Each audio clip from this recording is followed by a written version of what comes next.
Hey, I'm the real Wolf Spider. I just want to do a real quick follow up about the bad bearing. It turns out that it's the passenger side bearing.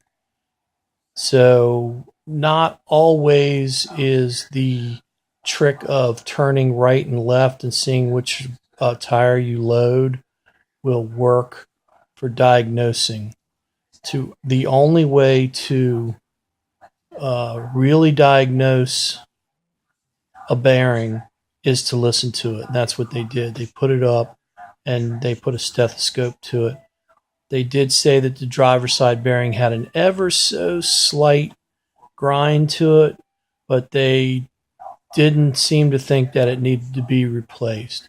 So I'm going to go ahead and replace the passenger side bearing.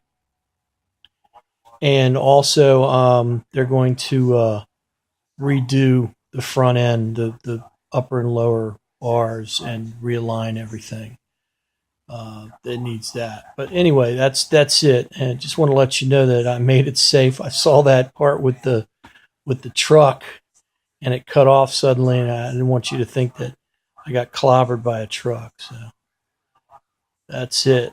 I am the real Wolf Spider, and I'm going to be doing a review soon for the Glock 42, which is the 380 auto, first USA made Glock I will ever own.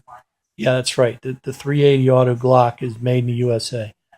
So I'm picking that up today. And I will do a review on it as soon as I take it to the range and feed it a few different types of loads and see how it does. So that's it.